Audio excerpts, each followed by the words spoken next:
All right, now this is exciting. Phase 1, step 1. Today we're going to be installing something that I've never done before. Something that should be fairly easy. Cross my fingers on that. I haven't even looked at the instructions at all. I'll have lots of time to do this, but I don't really have that much time because on the weekend is the fishing season starts. And now I have a brand new Jeep and I have no way to haul my stuff. Normally I put it on the roof, and I had a Jeep before when I could just put all the kayak and the canoe and everything else that I wanted on the roof. And then I debated, should I buy the trailer? I could, I might, but either way, I need a roof rack on there because I have a nice Jeep that has nothing on it. So we bought here a Garvin roof rack. There's all sorts of fancy ones as far as Garvin is concerned, and the one that we got was the 20094 Garvin roof rack. It just gives us a base, and it's a solid base attached on all four corners, and then from there, we're gonna be able to use that to attach everything that we need. And hopefully, in the future, I'll be putting a Noverland tent on this sucker, and then I'll be able to make a video how to slap that on there as well. And spoiler alert, there's more stuff in the back that'll be going onto the Jeep, and I'll be making more videos to show how I'm installing that. This being one of them. And then I have some other stuff here. I got some rock crawler stuff. I'm waiting for parts. This COVID-19 has not been helping at all. And this is another cool little part that I've just put in here. Da, da, da. It's a Mopar part, but for the people that have Jeeps, there's a little opening inside your Jeep. And you know what? I'm just going to show it to you right now. There's a hole right there with absolutely nothing. I mean, it looks kind of empty because now you got, like, you know, your locking diffs and your front sway bars, back sway bars, and the lights. And here there's a nice little hole, and there's a chunk of rubber in there that you can remove. It's too small to actually fit absolutely anything in there. So I bought something to go in there instead of having nothing. It is an auxiliary switch bank from Mopar. I don't even know if we have a part number on here. Either way, basically, there's all sorts of wiring harness in there for the self fuse and everything inside of here. But this is going to be sitting in the Jeep. So now, one of them will be powering my winch, and then we'll have 4 auxiliaries we can use for lights or whatever. But yeah, expensive because you're getting it through Mopar, but at least it'll look nice, right? Also, quick reminder, this has happened to me when I first got the parts, is that this kit actually comes with 3 boxes. It says it right on here. Box 2 of 3, box 1 of 3, and box 3 of 3. So I went to pick up some parts, and since I had all sorts of other parts that I was picking up, this box here, I did not bring back with me, which sucked because I needed to bring a longer vehicle to get this in there.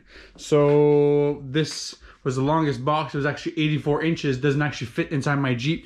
I'm pretty sure that this box has the longest pieces that go on the front, left to right. So yeah, keep that in mind. If you do pick up the parts for this stuff at a shop, there's 3 full boxes. So we're finally in Edmonton at 4-wheel parts, and we're gonna pick up some parts for the old Jeep. The leftovers of a Garvin roof rack, which I would have had installed not too long ago, but they missed box number 3, and somehow they had to go pick that up. So now we got the old van with all this part, and the box that we're missing too, I had to come back with the van because the box is like 84 inches long, and it's actually doesn't fit inside the Jeep because it's the bars that go from the back of the Jeep all the way up to the front. So if it goes the length of the Jeep from the outside, it definitely doesn't fit on the inside. And I don't have a roof rack to put all this stuff on because that's the friggin' roof rack. So we're gonna have to go and get that shit right now.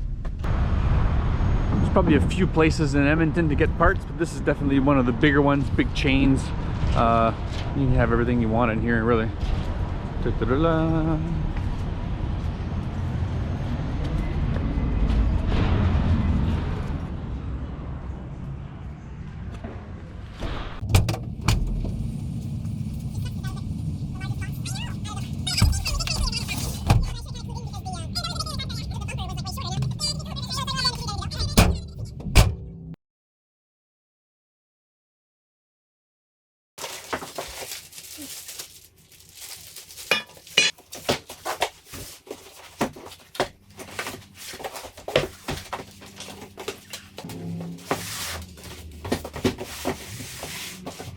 box number 1 that I opened up, there's these bars here. And then there's actually 5 other boxes. There's crossbars in here. There's 2 boxes of brackets. Actually 3 boxes of brackets. And 1 box of bolts.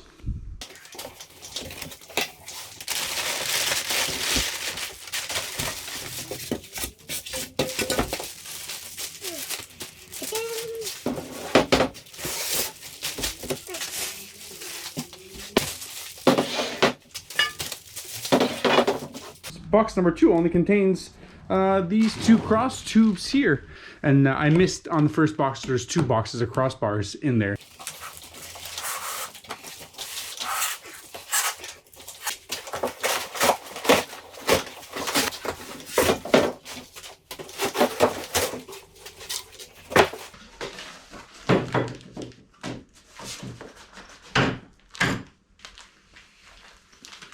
Instructions are right in here. Yep, we get the whole thing here. Perfect.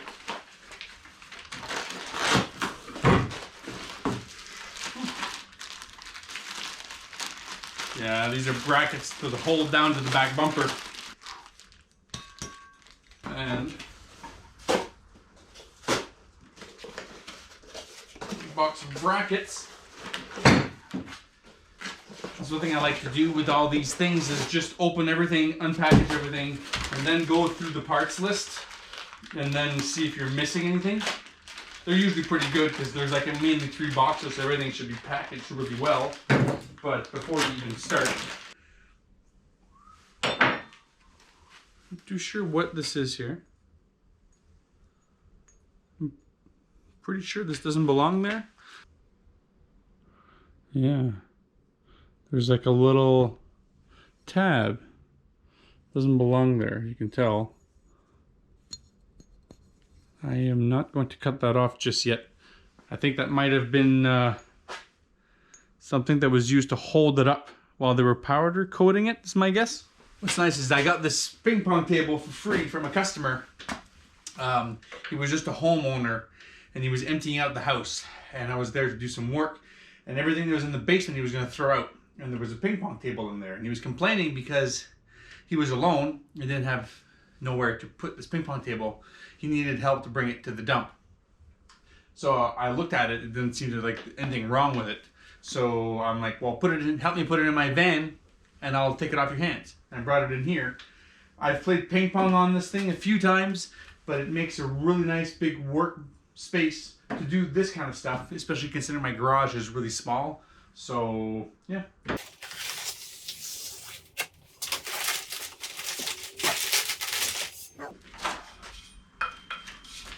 This is really thick. That's what she said.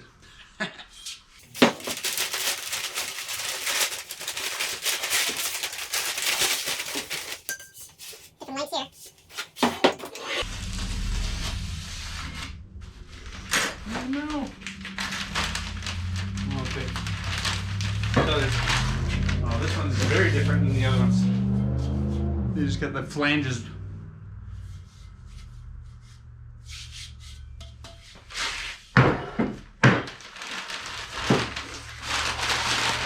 So far impressed with the quality of the painting and the welding.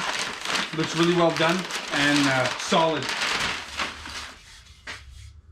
Now the only real test is to check the design and how these parts will fit together. This is what you should all have in your kit. You have 2 long main crossbars. This would run from front to back, obviously. And then you have 2 cross tubes here that have no flanges on it. One longer, one shorter. And then you have 2 crossbars here that have flanges attached on there. And you have 2 separate brackets that are in boxes together. They go together on each side. There's one for this side and then one for the left and right side. I'm not sure which one is which yet. It's not labeled, but the instructions will have them in here. There's a bag of bolts, then with a set of brackets, and I think some 3M, I think this is just adhesive tape that you would put in to prevent chafing on certain parts. And then you have the front cross tubes that will go on the windshield side, and you have the back cross tubes that'll go on the, well, on the back side of the vehicle.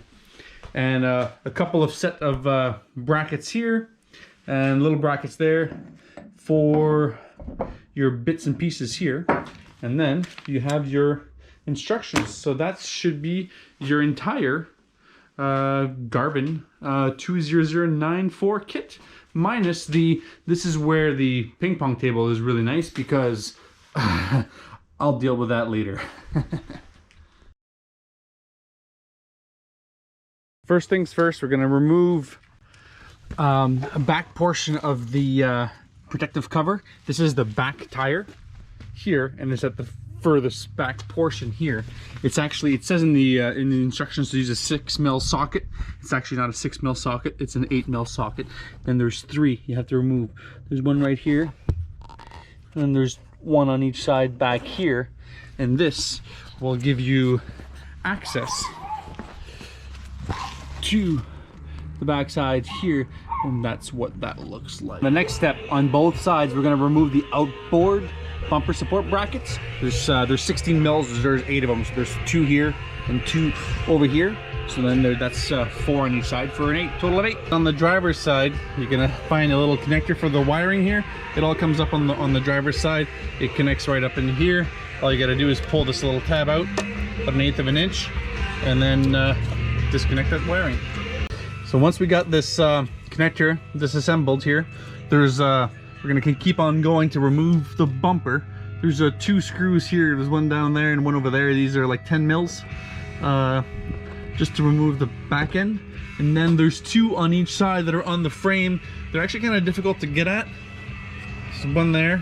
There's one here. They're actually 16 mil. I had to use a 5/8 to get one of them loose. The bottom one seems easy. The top one is a little bit harder, so you might have to wrench it. So we had a little technical issue here with the next couple of frames. Not a big deal, but my GoPro got stuck in picture mode instead of video mode. Fortunately for me, I did get some decent pictures. So on the picture here, there's a picture of my rear bumper here, and then from there, we're just going to remove this back bumper. It just slides out once you have all that hardware off. That's pretty straightforward to do.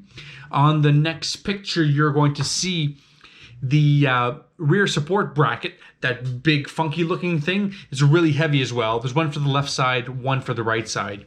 And then there's that 90-degree L-shaped bracket with 2 bolts inside of it. Those 2 bolts will go inside the frame of your vehicle. You're gonna see a little square hole at the bottom, and on the back side, you're gonna see an oval hole. Now, that L bracket will go inside that oval hole, and you can turn it. And once it's turned, the bolts stick out towards you, and then you can fit it inside the holes of the rear support bracket. And then you'll be able to fit in 3 different bolts here. So if you look at the next picture, you'll see the 2 rear bolts on the L bracket that I have the hardware partly attached, and Tina's holding it up for me so I can start the bolts and screw them down. You want somebody to hold that for you, because I think you'll only drop that on your face once, because that part is fairly heavy. On the next picture here, you can see one view here of what it's supposed to look like. And then on the other side, you'll see another angle of how that rear support bracket is supposed to look on your vehicle. And then once that's there, you're gonna tighten all that stuff down, and then you won't need to really worry about adjusting it, because the hole on the top there, inside of there, it's actually bigger than what it needs to be. So you wanna tighten that down really well, and then you can put the back bumper in, and then you carry on with the installation. Now that we got it on the side here, we got one on the other side here, we just put the bumper back on. We just like put it back on gently here. It's not actually tied in, but it might not be like that on all Jeeps, but on my JL here, on the driver's side, this nut at the back was the hardest one to get to. This one, because you don't have much travel with this hook here on the frame. I could have removed the hook. That seems like a pain in the butt. And then on the other side, you have a little bit more space, so a normal socket won't work. A deep socket, you can't get in there. So if you have a set of gear wrenches or either borrow one, it would be super helpful. Something they don't mention is this wiring here used to pop into a hole that was here, but now since we've installed this, we can no longer put it there. So it wants to fit right in here, and there's nowhere else to put it. So my idea was I put a tie wrap in here, and I'm gonna put a tie wrap around here, and then I'm gonna tie wrap this one to there, and it's just gonna hold it up in there so it doesn't rattle around. So that's one thing they don't mention in the instructions, is that now this wiring harness, you just lost the access hole to mount it on. Okay, now step 2, after we got these mounted on here, finally solid enough for me to stand on, we have the side bars for the back. They're called the rear support brackets here. So we have to just take these here. We're gonna put this right on here like that. And you can tell just from the inside, they don't go like this, because if you look at the hole from the top here, you can see that this here touches a chunk of the hole. So by having it like this, you can angle it out so that it doesn't touch, and then nice and easy here. And it actually says on here that you put this on the inside just like in the instructions. So you'd have this here and that here, and then you have the main piece right in here. Once we have this mounted on here, we leave them loose, and then my trusty assistant here is going to help. Back away so you can't just see your butt. Okay, so now I can crop that in now. So you leave this loose and you can adjust it. Plop this in here. And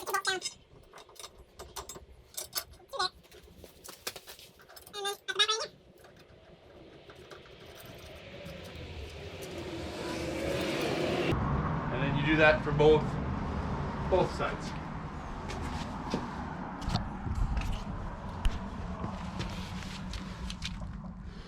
Right through here on the outside, so that when it's lined up here, you can see that now there's a gap now for the lights, and this is going to get pushed out as soon as the other side gets attached into here. We were assembling the bump stops here, and if you can see the drawing, there's 2 bump stops there on the front, and then there's 2 at the front, 2 at the back.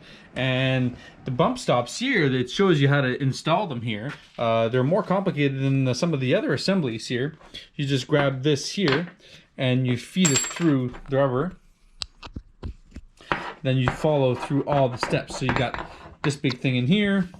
You follow that with the big washer.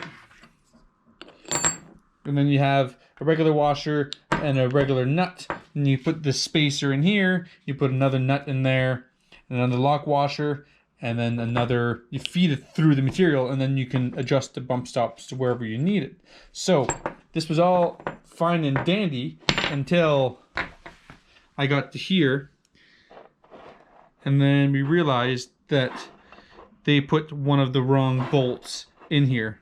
I've seen this, probably a mistake from packaging, could be an honest mistake, they almost look the same, but that's a little bit disappointing here, because now we have to stop the whole project just for me to try to find. We're gonna go see if we can find another one of these in town somewhere. It definitely won't be black, but at least it'll be something.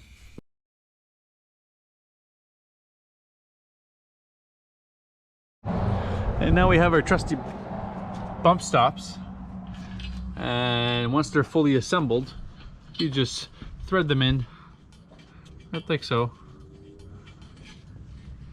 And then once they're fully assembled here, you can kind of leave them loose for now, because you can't really tighten anything on here until this whole assembly is done. Even this at the bottom is loose. This goes up here, leave them loose, and then once these 2 bars get attached together, leave it all loose, and you'll thank me later. We're going to install that 38-inch piece of pipe here, and there's one end opening in here, and inside of these, it's actually threaded right on the inside here. So there's a nut in there that's been welded in, so we're gonna jam that in there. It's actually, I don't like what they're using here, but this is what they have. It's like, it's an Allen key here, There's 4, so it says pages 5 and 9 here. So my guess is that we're using, we only need 2 for this one, and we're going to be using the other 2 on the front later on. So with the 3/8 wrench down here, we just have to unscrew this, and this will come off entirely. You probably don't have to, but this is going to be completely in the way.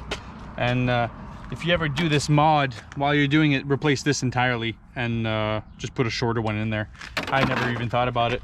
Now there's, in your kit in the back of your Jeep, you'll find this thing. It's a T40, and you can, there's 1, 2, 3, 4 here. These are 2 longer ones here and 2 shorter ones here, and then this whole thing just pops out, and then you'll have access inside of here. So now that we have this cowling removed here, we're gonna need one of these brackets. They only go on one side. And then we're gonna need, they're in a bag, there's 2 of them. There's big black washers, and then there's a lock washer there. And what we're gonna do here is basically, first thing you do is remove this cowling, and then you remove this factory bolt here. I don't know if you're supposed to discard it. I would keep it, but we're not gonna be re-utilizing this screw here, so we're gonna permanently move it. The other thing that we noticed when we were removing this is that it wasn't actually very straightforward to figure out how you're supposed to line these up. Whoever did the engineering drawings, that's my only lack on it. You need to be marking on the drawing side view, front, back on the main drawing so that you can see. It took us a while to figure out that the drawing was actually side view like this, and it shows it this way when it's actually back way. So this thing here will not fit like this. It'll only fit towards the back here. So now we're gonna lift that up a bit, and you want these holes to be lined up, so they give you two sets of washers here. You don't have to use them all. So I found that just using one of these on the top up in here, to have them lined up here, and then we just thread that down, and that's basically to support the front, because it's apparent that if you didn't have these supports, that these flanges here where it's attached, the main weight of it, these would crack pretty easily. There's these things here. They're not actually, they're threaded at both ends. There's one end that has a lot of threads and the other one that has the short threads. You basically thread them both on one side, and that's to help you put this assembly together.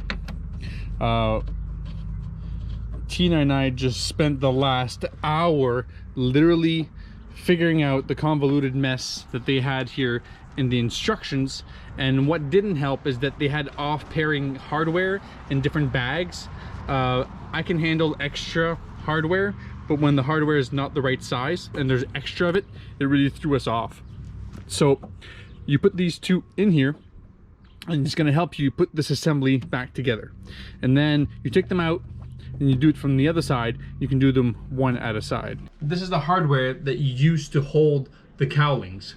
They will never go back on your vehicle unless you remove this kit. So maybe keep these along. The 2 bolts that were inside the hardware, inside the cowling, those are also still in there, and they're never going to get used. So on the side is where this thing mounts for the tubing. So on each side there's 2, and then there's 2 sets of hardware that you put in here, right? And there's washers, and see, I have to use bigger washers and small washers because I was not set the right amount of washers. And then there's these inserts that go on the inside. So you're gonna put this through here like so, and then you're gonna put this here, and then you're gonna thread it in. So the main difference here is that there's 2 extra washers here, which is normal because the front ones, so this one here is going to get an extra washer at the back, and then the back one doesn't. Probably the spacing issue, right? Just to tow it in just slightly. So now once that's on here, then these will thread in. So there's these 2 things here. I had them aside, and then there's one for one side and then one for the other side here. So once that's on, then those are going to thread right into here and cover over. And once the cover's over, now you have these things here, and I had to look at the instructions carefully here, but this is also mismatched hardware that I had, but I had enough. It was just the wrong sizes. So these fit through here, and they replace the front and the back here, and then these fit through there, and these fit through here, and I got one for one side and one for the other. So now we're gonna go and see if we can put all this stuff together.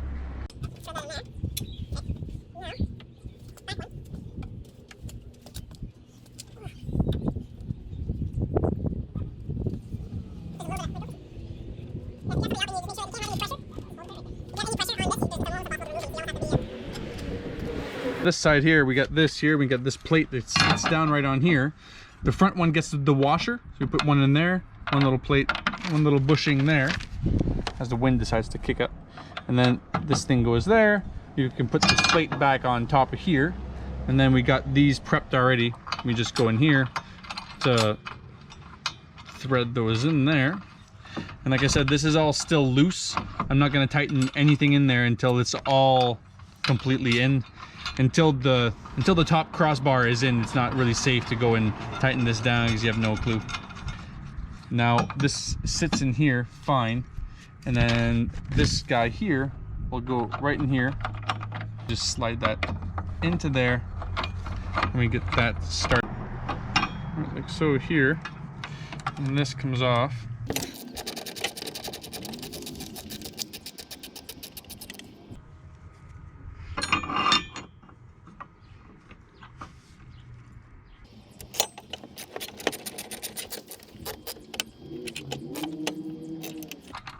Tighten that down just yet. See if this goes in here all the way.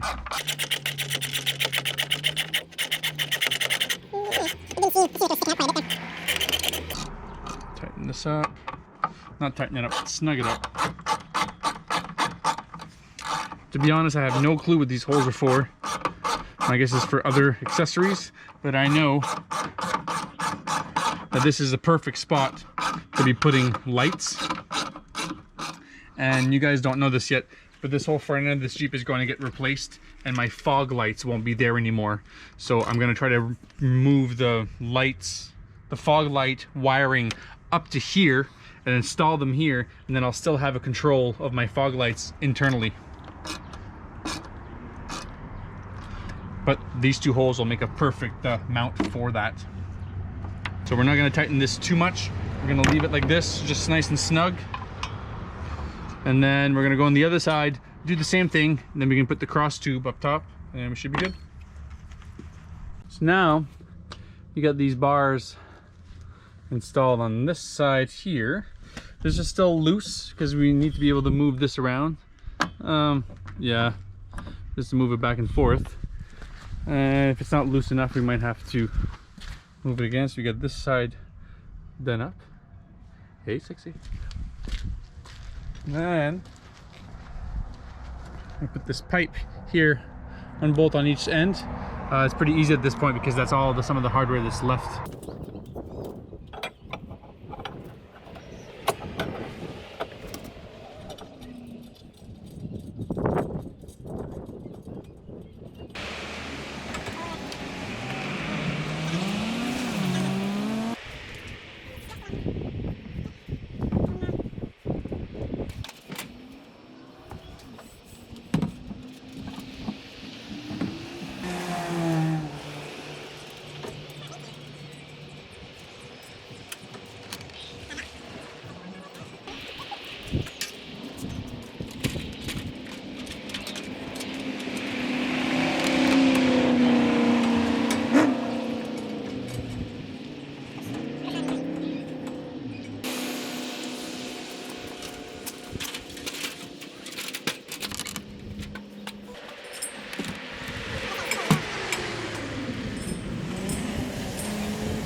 Now we are done.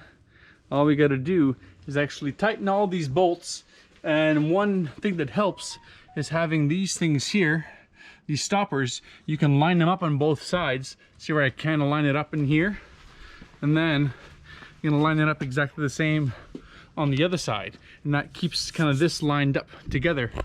And when we put this main bar here, we have to pull this quite a bit ahead just to get that going. The other thing you wanted to check too is that open the doors and look at your clearance before you tighten any of this stuff down, because if there's any sort of discrepancies, you might only notice after the fact, because if this thing clips the door and you open it, it's actually quite close here.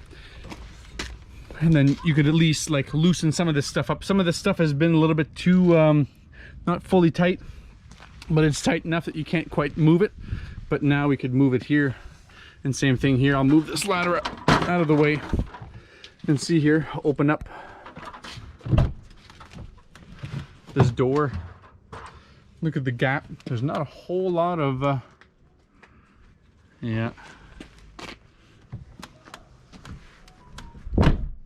no, we're good. So all we have left to do is tighten this all up.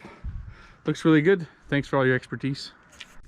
All right, well, I would like to say a big thank you to my girlfriend Tina Miles for helping me with the installation and the filming of this project, because doing the installation and documenting the entire process on video can take a lot longer than expected.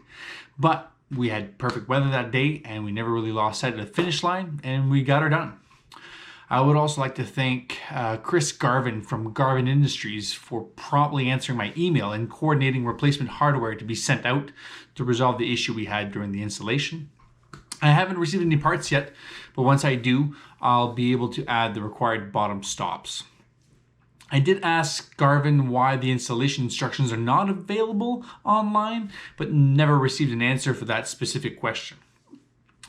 Garvin's installation instructions were overall good, but as someone who's worked in engineering for 20 years, I kind of expected engineering standards with CAD drawings to be labeled and followed. This wasn't the case, as I often had to physically compare the vehicle with the paper drawing, which would often take a significant amount of time. Each CAD drawing needs to be labeled for direction of view, as well as a larger cardinal label for the overall position of the vehicle in regards to the drawing. That's basic engineering drawings 101. Tina, Alex, and I, we were also able to test out the roof rack over the weekend. We utilized it for fishing at 2 different lakes near Whitecourt and Rochford Bridge, and also did a short 6-kilometer run down the McLeod River. We didn't come across any issues with the rack, no rattling, and the frame is extremely well mounted on the Jeep, so it allows for more handholds overall. I did notice some paint scratches from the canoe frame rubbing when mounting and dismounting it, but that's kind of to be expected, and I will most likely repaint the transsectional frame bars with either more rugged paint or some sort of rubber or plastic protective coating. Overall, I definitely recommend the Garvin 20094 roof rack system to any fellow Jeep owners, and I hope that this video will help anyone going through the same installation in the future. And please don't forget, if you like these videos, to share, and if you enjoy my channel, please subscribe.